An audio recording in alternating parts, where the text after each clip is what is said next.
To HHH, the podcast where we talk about those horrible humans in history. I am your host, Angela Pearson, and guys, I have a special guest in the recording studio with me today. No, it's not Max. Max is not in here today. It is my cute, adorable Colette. So if you hear any cute little sounds, little baby sounds, that's right. I finally had my baby, and we will be getting more consistent with episodes now because baby's finally here, and she is joining me in the studio right now. So you'll probably hear some baby sounds in the background because she is not wanting to take a nap right now. So today, though, I am so excited to be back. And if this is your first time joining in with us, welcome. We are so happy to have you here. And if you have been following along this whole time, thank you. Thank you so much for sticking with it. I know, especially over the last few months, it's been a little rough because I haven't been posting episodes very frequently, but we're hoping that is going to change now because our little Colette is finally here and I feel a lot better. So thank you so much for being here. And before we dive into our story, make sure you're liking and subscribing and click on the notification button to make sure you get notified whenever we release new episodes. Like I said, it should be more consistent now, but just in case, make sure you click on those notifications. And also, if you have any suggestions of someone you would like to hear about, please let me know because I want to talk about who you guys want to hear about. So you can send those requests through either Facebook or Instagram, or you can even just comment on these episodes and let me know who you want to hear about because, like I said, I want to talk about who you guys want to hear about. So if there's anyone you've ever heard of that you want more information about, or you're just curious about someone or want more details about someone that you already know their story, send them my way because I want to talk about those people. So today, we'll shift gears now. Today's story takes us to the early 20th century in France, where a seemingly mild-mannered man named Henri Désiré Landru. I might be okay with the names in this one because my ancestry is French, so that should give me an innate sense of how to pronounce French things. Is that how that works? I don't think that's how that works, but we're gonna try it. So today, Henri Désiré Landru was living a double life.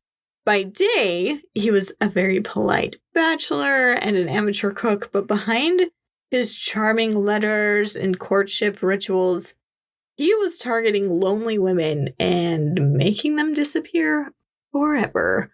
So he didn't use poison, he didn't shoot them, he just simply erased them from existence. No bodies, no graves, just ashes in a fireplace.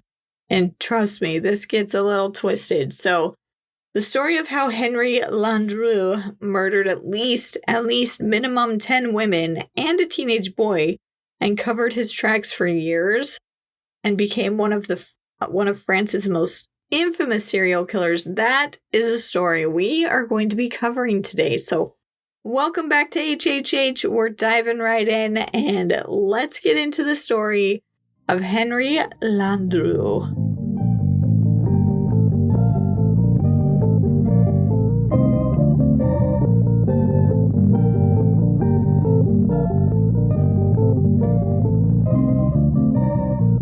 Our story begins on April 12th, 1869 in Paris, France, where Henri Désiré Landru, which I'm pretty sure it's pronounced Henri because it's French, but we're American, so we're going to call him Henry because it's spelled Henri. So we're just going to go with Henry, even though it's probably Henry, so don't come after me. I know it's probably pronounced that way, Anyways, he was born in Paris, France in 1869. His family was solidly middle class, so they weren't really wealthy, but they were not poor, which is different than a lot of the people that we've talked about. Now, his father worked as a furnace stoker at a local church, which, as I'm reading that note, this didn't dawn on me until literally just right now as I'm saying this to you. The irony of the fact that his father was a furnace stoker, you'll find out the irony, like, spoiler alert, it has to do with things he does later in his life. But anyways, back to his dad's work. It was very hot, hard, and unforgiving work, but his mother was a stay-at-home mom and raised Henry and his siblings. She sometimes worked as an at-home seamstress as well, but both of his parents were very strict Catholics, so we've got some strict religious undertones in this household. And Henry actually attended Catholic school and did pretty well academically. He actually served as an altar boy and eventually a subdeacon at the Catholic school. And by most accounts, Henry was a quiet, serious child, had a pretty normal childhood, nothing out of the ordinary. So as a teen, Henry showed early signs of being a little off, He was intelligent and mechanically inclined, but he had really grown a taste for the deceitful side of things. He wasn't very handsome, and dare I say, he was a little creepy. I've seen some pictures. I'll post some pictures. He's kind of a creepy looking man, but he had a really persuasive and even charming in an odd, kind of stiff way. He was charming in his personality, so it kind of made up for the lack of handsomeness, because his personality and his charm kind of made up for that, which will be important later in his life. But he was very articulate, very persuasive, and in the late 1880s, Henry actually served in the French army. He was conscripted for the mandatory military service in 1887 and spent 4 years in uniform. He initially trained at the St. Lo barracks in Normandy and eventually served in Algeria, which at the time was a French colony, and he worked as a draftsman and a mechanic while he was in Algeria. Now, his time in the military was relatively unremarkable in terms of combat or discipline, but it did reveal some qualities about him that would really be seen later in his life. He was very intelligent, very, very, very intelligent. He was very organized, and he had some very good mechanical skills. He was described as competent and quiet, but there were really early signs of manipulation and deception. During his service, Henry was known to exaggerate his technical knowledge and social status, traits that he actually exaggerated even more in his persona as a gentleman suitor when he was luring all of his victims to their deaths. So these started to make their appearance while he was in the military, while he bragged about all the knowledge that he had and his social status. That would carry forward into his later crimes. So while he was still enlisted, Henry began corresponding with women back in France. And again, this was another early sign of his later pattern for forming romance. We'll say it that way. Yeah, we'll talk about that in a minute. But he became engaged to a Marie Catherine Remy, who was a seamstress. He actually married her in 1891 after completing his military service. So I do want to say part of the reason why they got married was because he actually got her pregnant. And here's the part that's a little bit disturbing. So he was actually first cousins with Marie Catherine Remy.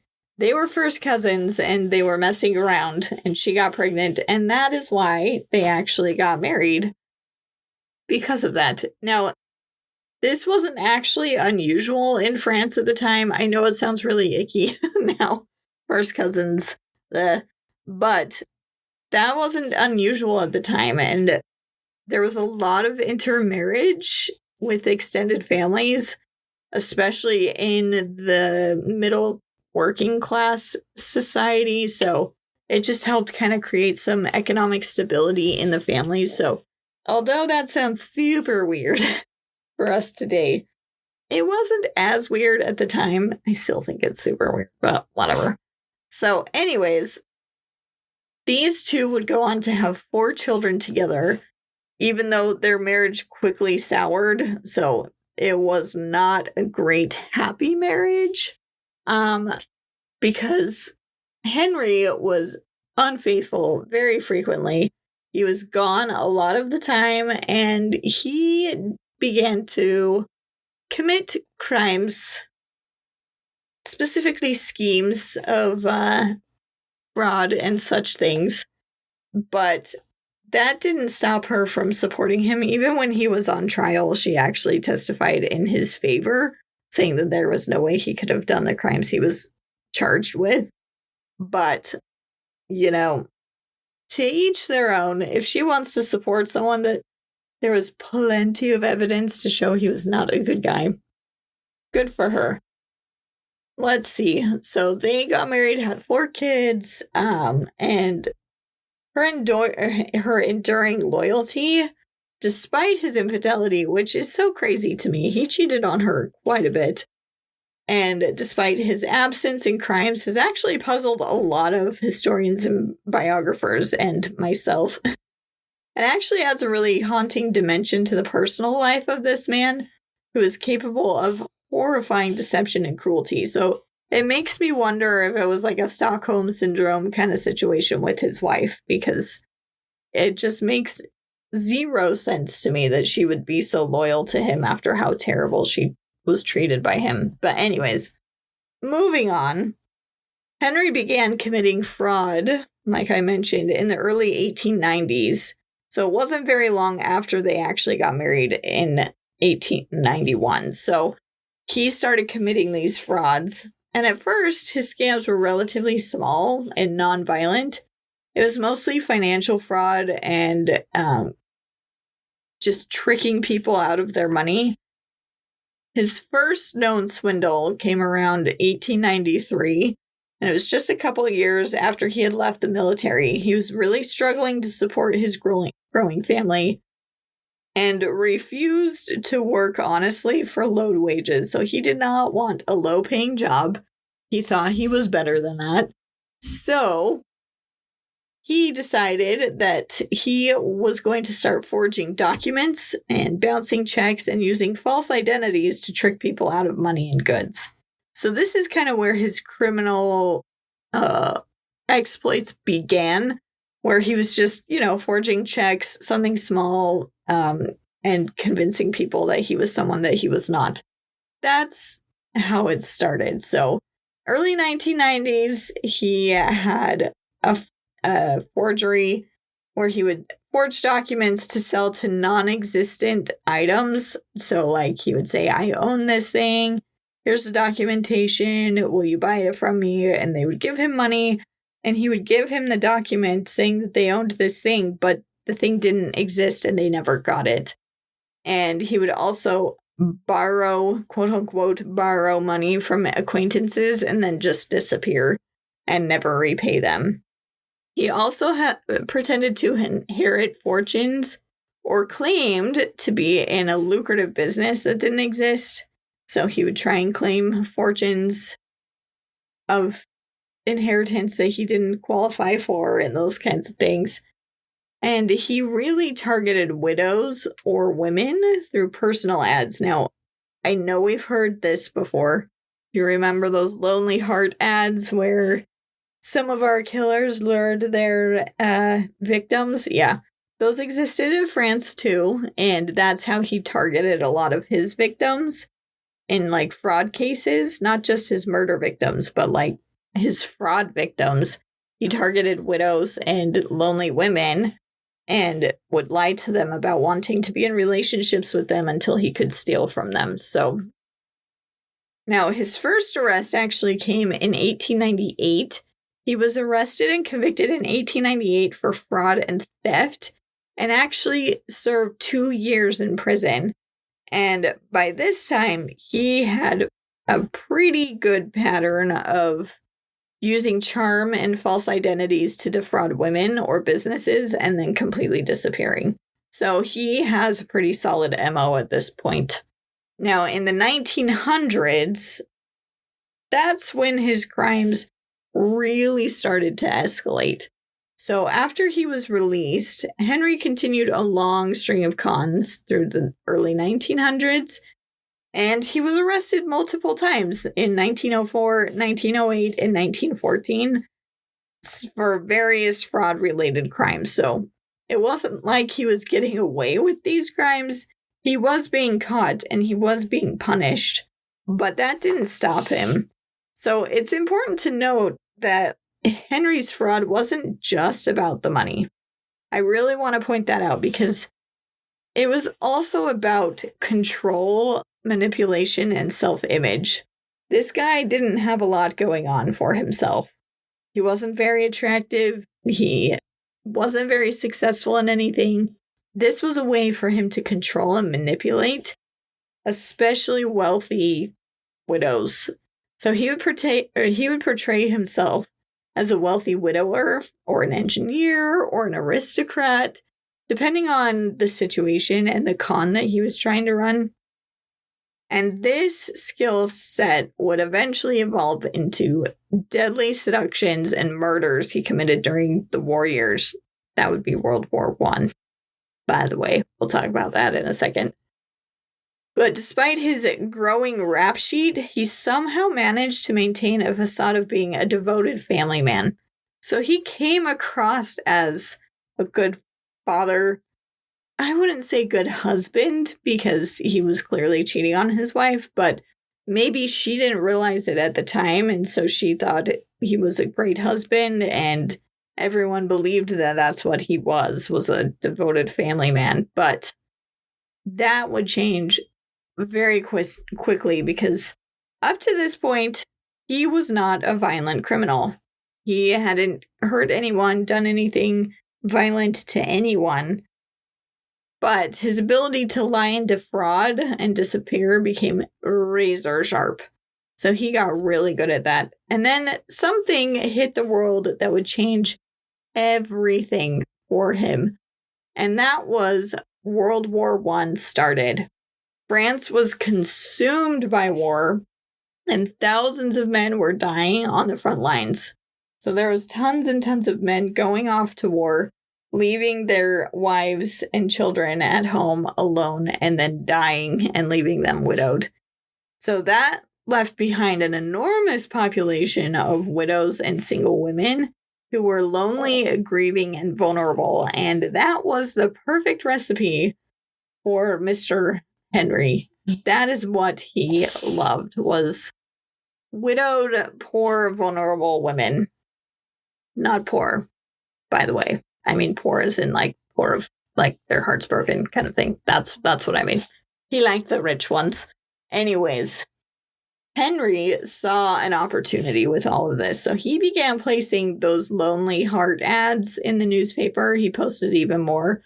He posed as a wealthy widower or a businessman seeking a wife. And we have heard this many, many times. I feel like this is the original catfishing, and I think I brought this up before.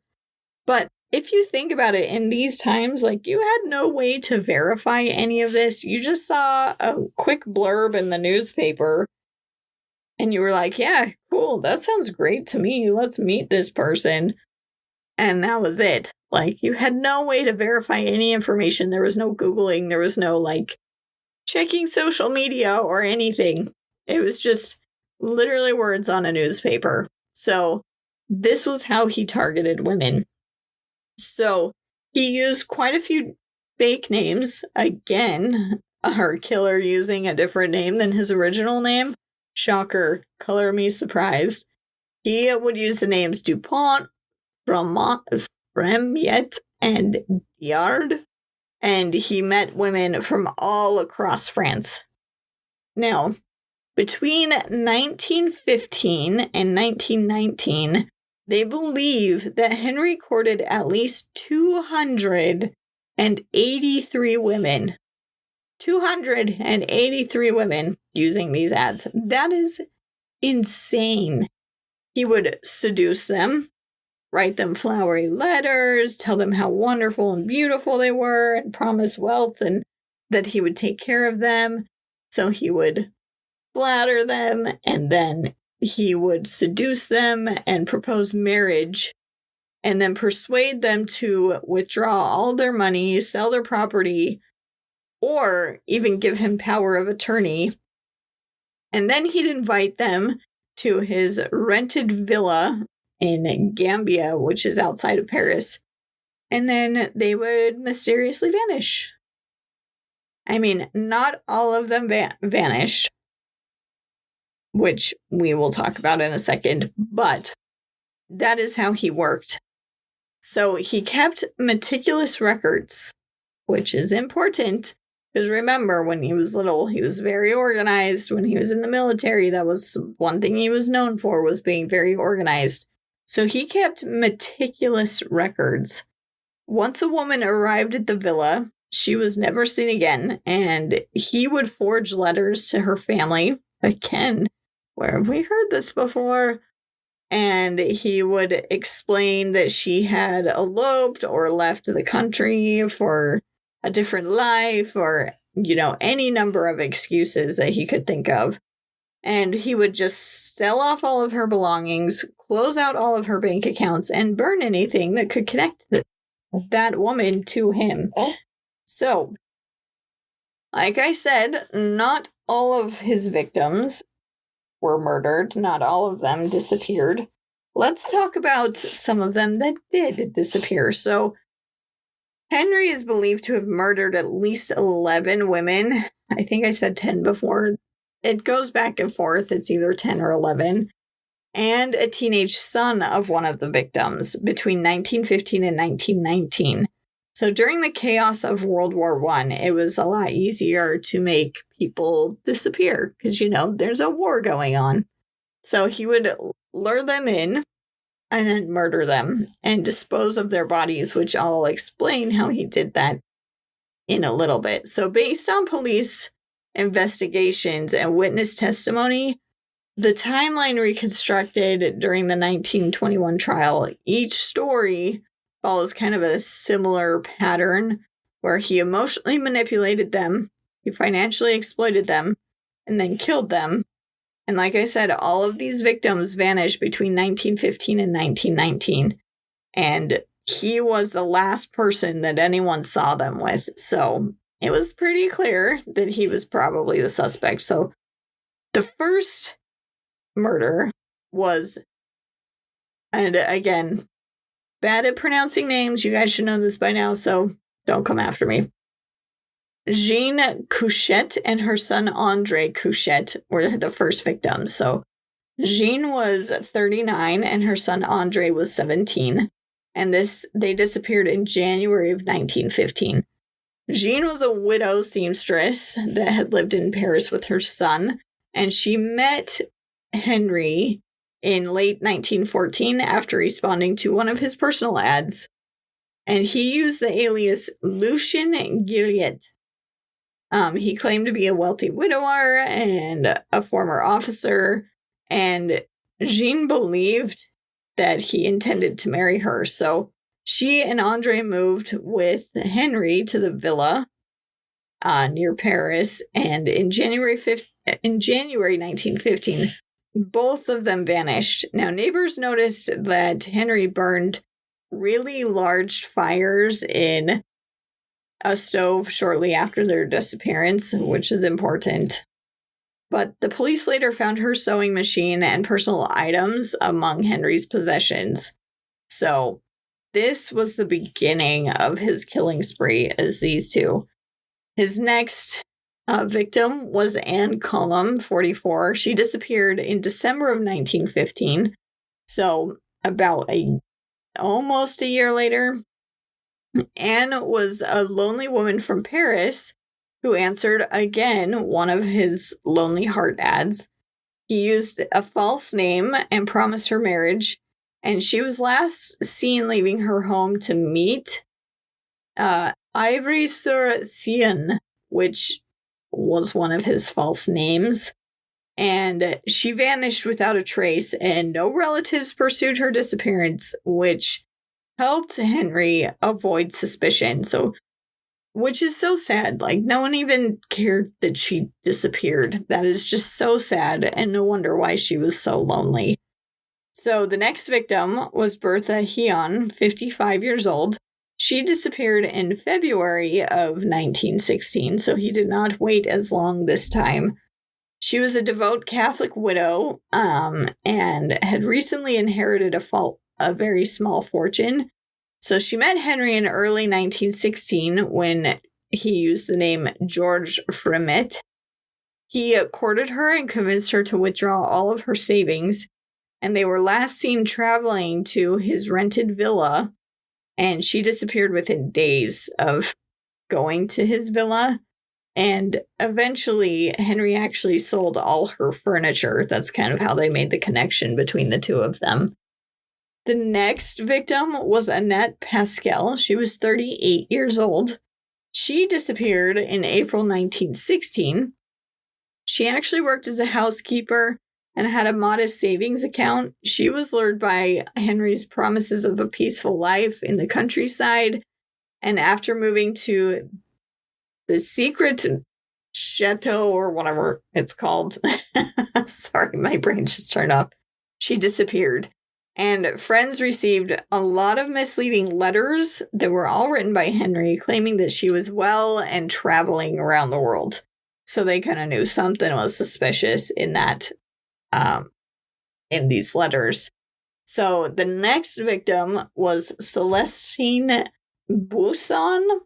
She was 51 years old and disappeared in June of 1916.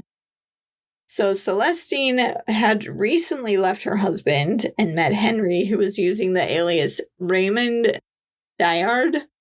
She told friends she planned to remarry him, and she transferred about 5,000 francs to him and traveled to him, where he had begun using a new villa as a murder site. So he actually switched locations.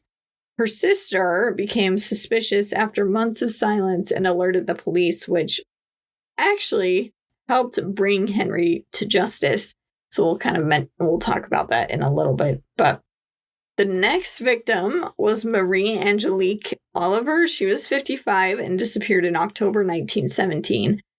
Marie-Angelique was a widow from Bayonne. She answered one of his Lonely Heart ads, like a lot of these other ladies, and met him in Paris. He was using the alias Freemanette, I think. She actually disappeared after arriving at his new villa as well, and her belongings were found among items that Henri had sold or stored. So he also possessed a lot of her items, connecting her to him. So the next victim was Marie-Thérèse Marchandier. Sorry, guys.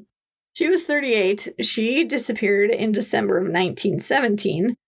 She was a cabaret dancer, which is exciting. That sounds like a fun job. Just kidding. Anyways, she was a cabaret dancer and was more independent and flamboyant than most of the other women that he had been dealing with. His name, when he was talking to her, was Georges Fremy. And with her, he claimed to be a businessman with her specifically. So instead of trying to show that he had lots of wealth, he was just like, yeah, I'm a businessman. You should come live with me. I'll take care of you. and she was last seen entering his villa during the winter. Her jewelry was later traced to a pawn shop that Henri visited frequently. So again, another connection to a missing woman that the police were later able to make that connection. Our 8th victim is Jean-Marie Lacosta. She was 55 and disappeared in January of 1918. Not related to Celestine. Jean-Marie was actually a widow from Paris. She vanished shortly after writing letters expressing excitement about her upcoming marriage. Her furniture was sold by Henri, and shortly after her disappearance, that's when suspicion started to arise as she disappeared, and all of a sudden her furniture was up for sale, and people knew that she was planning on marrying this man. And they never were able to find her body. Number 9 is Anne-Marie Barthélemy, 48. She came from a comfortable background and had some savings. So Henri introduced himself as Lucien Goulet again and persuaded her to move in with him. After she vanished, he forged documents to sell all of her furniture and access her bank account. So he never got to the actual documents, but he was really good at forging them, so he was able to access all of her information. And number 10, so the 11th person was the teenage son, by the way, which is what I'm thinking is the discrepancy between the 10 and 11. So anyways, André Babelais was 19 and disappeared in July of 1919. André was his youngest known victim, and her death shocked many because she broke his pattern of targeted older, wealthier widows. So this was a drastically different target than he normally would seek. So she was a domestic worker who had left her job to marry Henri, who again used a false identity. She wrote excited letters to her family just before she disappeared, and all of her possessions were found in Henri's storage. So they were able to connect him to her as well. But it is interesting because that's his last victim. And like I said, she didn't fit the description of who he normally targeted. And she didn't really have a lot of money because she was so young. So it's kind of interesting that he would switch that up. And it makes me wonder what his actual motive was with this specific young lady. So, like I said, her death was more shocking because it did break that pattern. And we're going to talk about now, like, why most of these women's bodies were not found. So, Landru's primary method of disposing of the victims' bodies, they think that he strangled most of them to death, and then he would burn their bodies in a cast iron stove in the villa. And they figured this out because there wasn't any bodies buried anywhere. Most serial killers kind of dispose of them in lakes or rivers or whatever. But when the police were investigating, they found bone fragments, including pieces of skull and jaw, in his cast iron stove. They found teeth, which did not fully incinerate. They found charred female hair that had fused to the metal stove parts. And they found human fat residue in the stove and chimney. How disgusting is that? The bodies were never fully recovered, but forensic analysis, which was really new for the time, confirmed that the remains were all human, and the neighbors even reported hearing screams or disturbances. Oh, sorry, no neighbors heard screams or disturbances, but they did complain that there was just a very consistent, constant, horrible stench of burning coming from his home that infused the whole neighborhood. So they didn't hear anything, but they smelled things, which is super disturbing. So Henri was eventually captured in April of 1919, which is probably why the murder stopped, because he got captured pretty quickly after the last killing. And it was a result of persistent detective work and family suspicion, and ultimately a paper trail that he failed to erase. Remember, he kept very diligent records, so he had a very substantial paper trail leading to him. So despite his cunning use of false identities and careful planning, there were a lot of factors that came together that finally exposed him. So let's break that down really quick. So first of all, like I said, there was a suspicious sister, the sister of Celestine. Her name was Marie Lacosta. She was very suspicious of Henry from the beginning. And so she wrote a letter to the police, asking them to look into things. And she got a suspicious letter from her sister that said that she was going to run away and marry Raymond Dillard and move away with him. And she didn't like that. So she was trying to get a hold of her sister, and she didn't hear anything from her, which she found very suspicious. And when she did finally get some letters supposedly coming from Celestine, they seemed really odd because they were super brief, they were impersonal, and they were typed. They weren't handwritten, even though Celestine didn't actually know how to use a typewriter. So it made it very suspicious that these were typed and not handwritten. And so Marie reported her concerns to the Paris police. But during the war, missing adult women were not a high priority. So they just kind of let it go under the radar. But she still continued to press the police because she was not going to let this go. Now, in early 1919, Marie Lacosta finally convinced authorities to take a closer look. Now, the case was assigned to Inspector Jules Bellin, and he was a very persistent investigator who specialized in fraud cases. And when he began to look into Raymond Dillard, the man that Celestine was supposedly marrying, there were some red flags that popped up. He found out that Raymond Dillard didn't exist. I mean, to me, that's a pretty giant red flag, Probably want to look into that a little bit deeper. So when he started digging deeper into this alias and the last known location of Celestine, which was the villa in Gambia right outside of Paris, he discovered that several other women had also disappeared after visiting that same address. So he finally saw the pattern of, women go here, but they never leave. Interesting. So he realized that this was bigger than just one missing woman.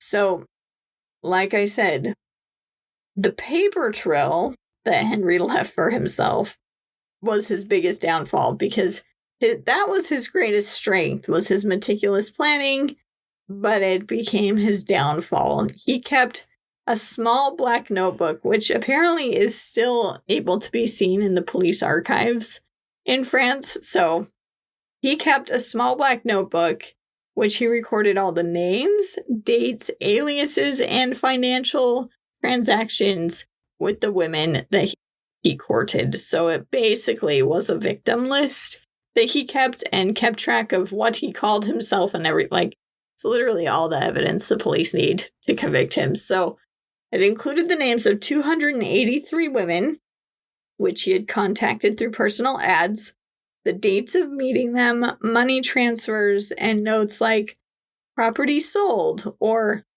gone. Yeah. Yeah. And as the inspector followed the trail, he found that at least 10 women had transferred money or property to a man under a fake name, and then had traveled with him to either of the villas that he was renting. So there were 2 different villas. And those were the 10 women that had disappeared. So lucky for all the other women who just sent him money or got away not going to these villas, because they dodged a huge bullet.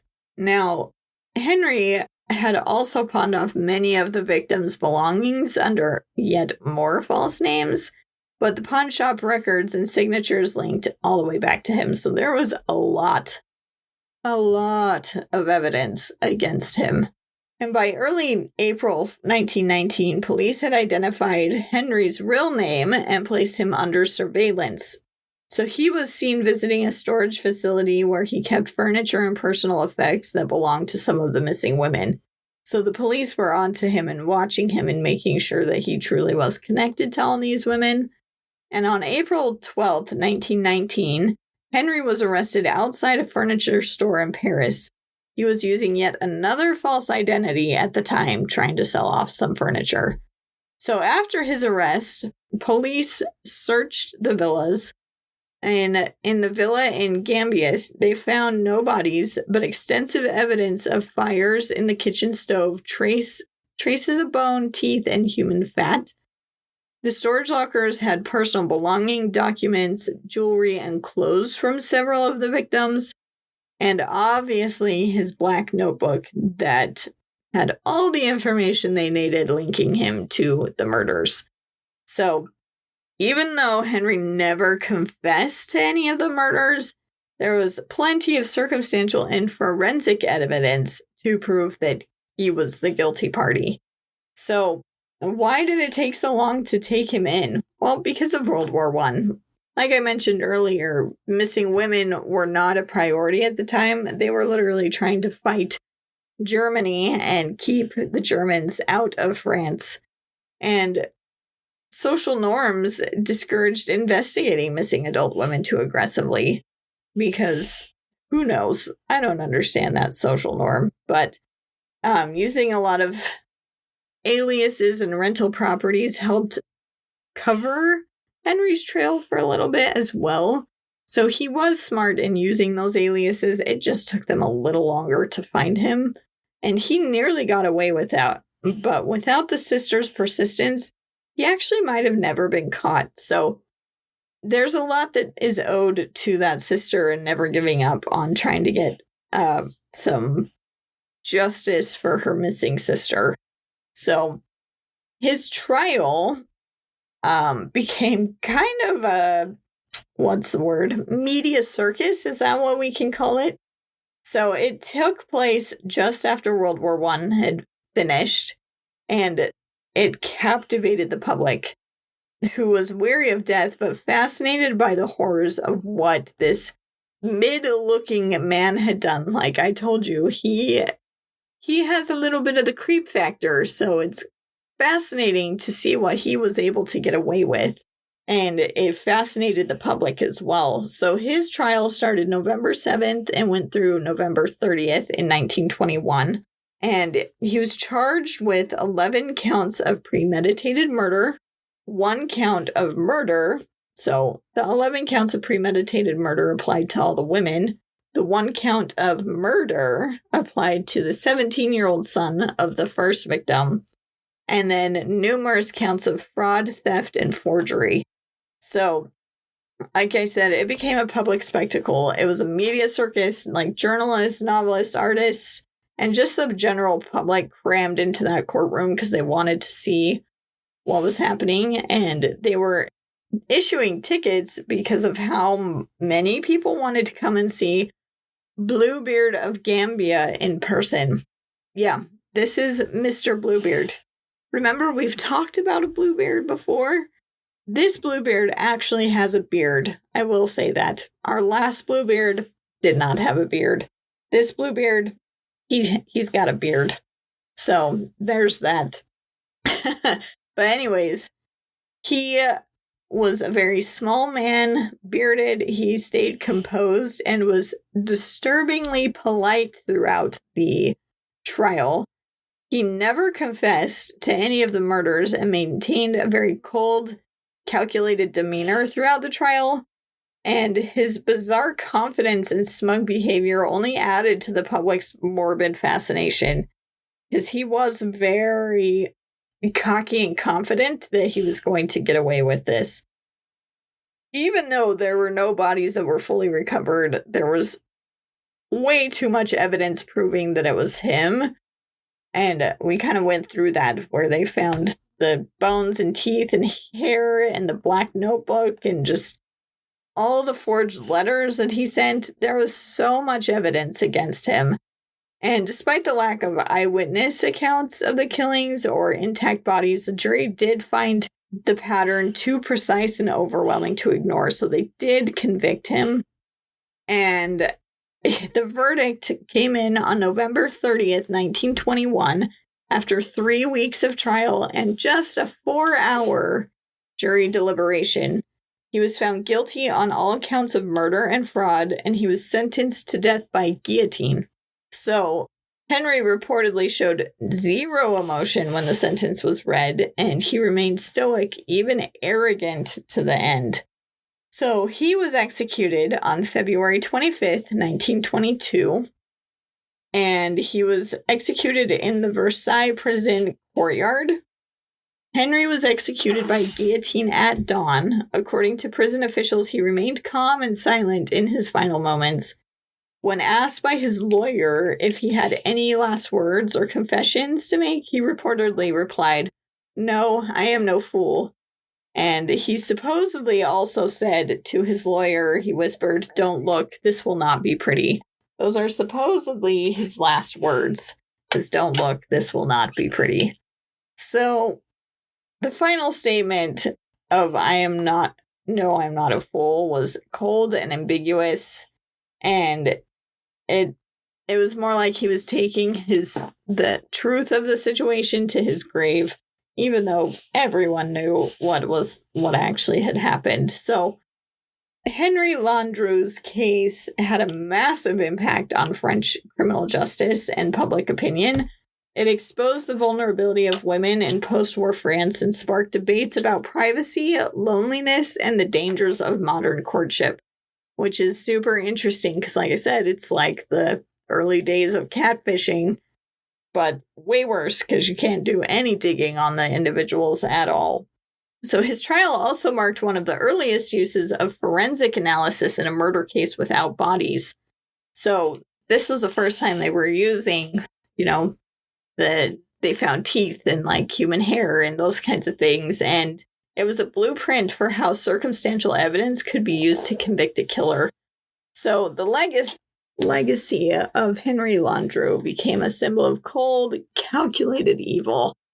He was dubbed the Bluebeard of Gambia, and linking him to that would link him to the infamous fairy tale. I'm sorry, Colette just woke up, so I'm trying to make sure she doesn't start crying.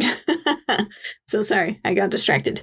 Anyways, so everyone called him the Bluebeard of Gambia, and this was based off of the fairy tale that we've kind of talked about already in one of our cases about the man who murders all of his wives and hides their corpses. But there have been a few movies, books, and plays that were based off of Henri Landru's life.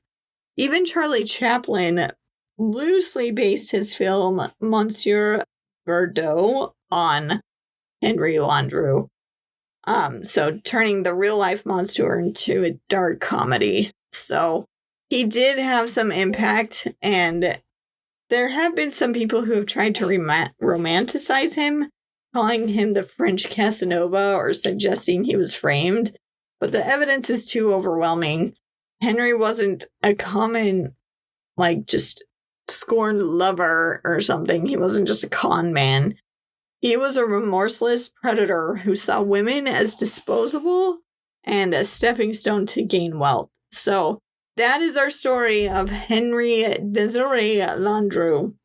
And thank you so much for joining me today on HHH. And I hope you enjoyed this story about our horrible human in history. So if you really liked this episode, make sure you like and subscribe to the channel.